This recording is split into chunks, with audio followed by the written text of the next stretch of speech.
So, you have a new phone idea for me? Yes, sir, I do. Great, because Google did not leave us with much and we need, all the help we can get. Oh, yeah, what happened with us in Google anyway? Nothing. Oh, okay.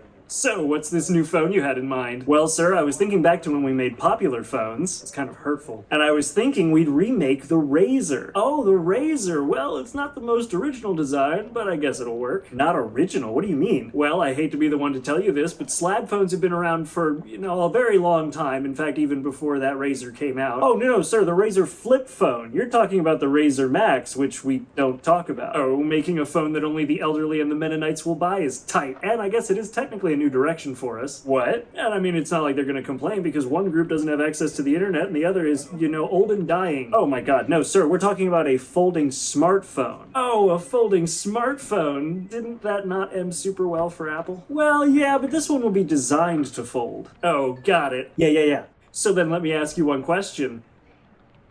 Why? Well, because it's cool and nostalgic. Got it, cool and nostalgic. Is that it? Yeah. Okay, I can understand the nostalgic part of it, but what makes it cool? Does it have productivity advantages, like being able to take a tablet-sized screen and fold it up and put it in your pocket or something like that? Nope, not even that. It's going to have a 6.1-inch OLED screen that folds exactly like the old flip phone did. But why, though? Well, because it's cool. Well, but I don't really see how that's... Oh, wow, that is so cool. I want to buy it right now. What was I saying again? I think you were getting all the way off my back about the practicality of folding a traditional smartphone in half. Oh, well, let me get right on off that thing for you. Thanks. I gotta say, it's pretty impressive that you were able to take a modern smartphone like that and, fold it in half. It must have been pretty hard. Actually, it was super easy, barely an inconvenience. Oh, really? Yeah, all we had to do was use an older CPU, remove wireless charging, split the battery into two smaller cells that maybe last 8 hours if you're lucky, lock it to a single carrier, and make the folding screen out of plastic. I'm sorry, what? I mean, correct me if I'm wrong, but that sounds like a lot of compromises. Well, look at it this way, sir. Yeah. Oh, that is so cool. What was I saying again? No idea. Well, I guess it doesn't matter. So how much is this thing gonna cost? $1,500. What? $1,500. You do realize that this is supposed to be a phone that people buy, right? Right. And that the best phones on the market that we are now competing with are about $500 cheaper? Oh yeah, whoops. Whoopsie. Well, as long as we can make sure that the people who do buy it feel like they're getting their money's worth, keeping it up to date, making sure it gets the latest versions of Android for as long as possible, that way it feels like they're really getting as many years as possible out of this $1,500 smartphone. Yeah. Well... Yeah, that's kind of how I imagine the meeting at Motorola going back when they decided to reintroduce the RAZR as a folding smartphone. Number one, to sort of capitalize on the nostalgia of people who really liked the original RAZR flip phone, and also to get a folding phone in the market to compete against Samsung. And now 3 years later, I bought one, and it was the cheapest foldable phone you can buy at $163. I'm going to talk about it and whether or not it's worth buying today. Let's dive in. Now, to clarify, that $163 price point is to buy a refurbished model. You can still buy these new, which I wouldn't recommend considering this came out in 2019, but if you do, for some reason, want to buy it new, you can, from Motorola, exclusively on Verizon, for $500, which is still cheaper than the original $1,500 launch price, but still ridiculous for a phone that is from 2019. Go spend $500 on a better phone. For the love of God, you don't need a phone that folds that badly. But I guess if you do, you can buy one refurbished for $163. Now, is it worth it? Well, I guess if you're asking that question, you have to ask yourself, are you on Verizon? Because if you're not, then, well, no, you're not getting this. Because this is carrier locked to Verizon. And not carrier locked like, oh, I just have to unlock it and then I can put whatever SIM I want in it. It doesn't have a SIM tray because it is eSIM. And that eSIM is only going to work with Verizon, meaning that on the used market, this thing tanked in price because the potential millions of users who just wanted to slap a SIM in it and go can't. And now your only market is possibly Verizon users if they're looking to buy a used foldable phone. Not a great start. Fortunately, I am on Verizon, so that's not a problem for me. The only problem I ran into was Verizon trying to charge me an activation fee for moving a digital eSIM from one phone that I already own to another phone that I already own. But aside from that, yeah, no problems. Now, I'm sure the next thing y'all want me to talk about is the folding screen. It's not Christmas, so we're not going to talk about that yet. What I want to talk about first is the processor. Weird thing to start with, I know, but there's some things that play into it, so we're going to start there. This phone is rocking a Snapdragon 710, a 4-year-old processor, in a phone that's only 3 years old. Yeah, when this phone came out, this processor was already a year old.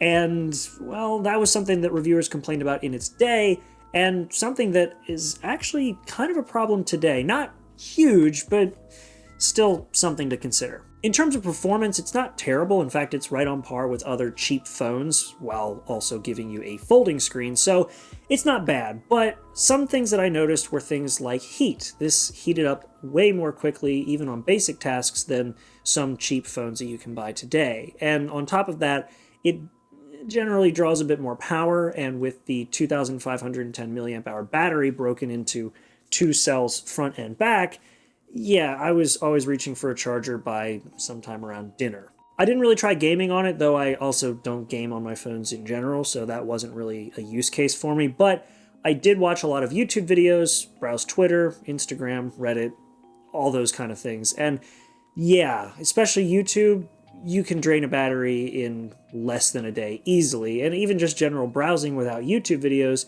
usually would leave me at about 20% by 5 p.m. A couple other processor-related things I noticed were shutter lag in the camera app whenever you go to take an image, especially if the image was in any sort of bright daylight where it had to do a lot of processing, and I also noticed it just dumping web pages out of memory even though this thing has 6 gigs of RAM, so yeah, not so great.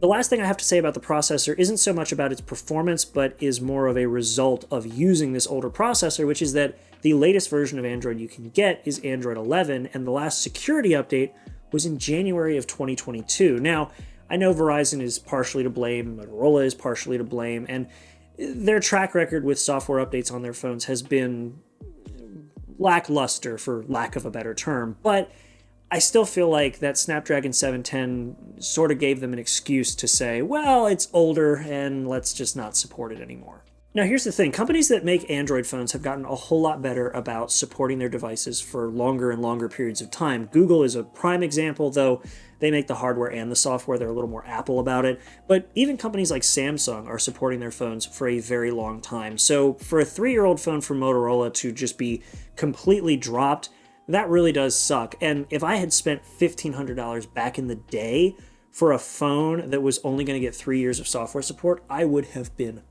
pissed. And considering I spent $163, I'm not as upset about it, but it definitely does kind of suck to immediately have a phone that's outdated, especially considering how much it was back when it was new. Yeah, needless to say, if you're looking for a phone that is currently up to date on either the latest version of Android or at minimum the latest security patch, yeah, this phone ain't it. And back in its day, the processor was good enough, if a little old, but some of the little things that were irritating back in the day have become bigger issues that are kind of hard to overlook now. Now, I know I already kind of touched on the battery in the processor section, but we'll touch on it a little bit more here. Like I said, it is a 2,510 milliamp hour battery broken into 2 sections, and it would usually be dead by dinner. However, when it came to charging, yeah, you had one option. You can charge it at 15 watts through the wire. Yeah, that's it. And yeah, I know I probably have no room to speak as an iPhone user about fast charging just because Apple still doesn't fully support it, but I feel like if you're going to call something turbo power, it should probably charge a little faster than 15 watts. I guess really it's not the end of the world, but if you really need a quick top up, this ain't it. And for $1,500 back in its day, well, yeah, no wireless charging. That actually kind of surprised me. I would have expected a phone, even back then, to have wireless charging. And I feel like if you're going to charge $1,500 back in the day, you can give us one, but you gotta give us one. Fast charging or wireless charging. You don't have to give us both, just give us one. They didn't do that for either, and that kind of sucks. And even for $163, at about $170, you can buy a not folding smartphone that's used with wireless charging, or you can even find a few new phones that have fast charging for that price. So yeah, that kind of sucks. All right, so we've covered the processor, we've talked about the battery life, we're almost to the folding screen, I promise. There's one more thing I want to talk about before we get there. It's not going to take me long at all. We're going to talk about the camera.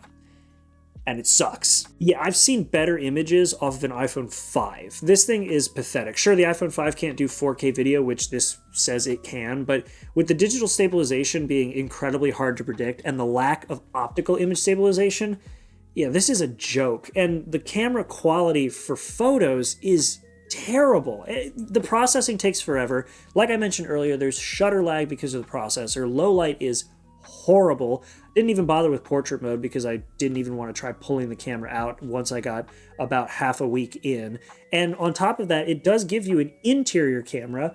But look, just because you can do a little wrist twist and bring up the camera from the outside on the outside screen doesn't mean that you need to compromise on the inside camera when the whole phone cost $1,500. Yeah, if I had spent that much on this phone when it was new, I would have been pissed at the quality of this camera. I got one selfie with that interior camera, and the only way I got it to look as good as it did was because there was a sun pointed right at me right in the middle of the day. That was it. That was the only way I could get a good interior photo with this. And again, about a half a week through, I just gave up on using the camera because it just wasn't worth the effort or the hassle. It's just so bad. If you're looking to get a folding phone with a good camera at a very low price, you're going to get one or the other, because you're either going to get a folding phone like this at a low price and the camera is going to be crap, or you're going to get something like a used Pixel for around that price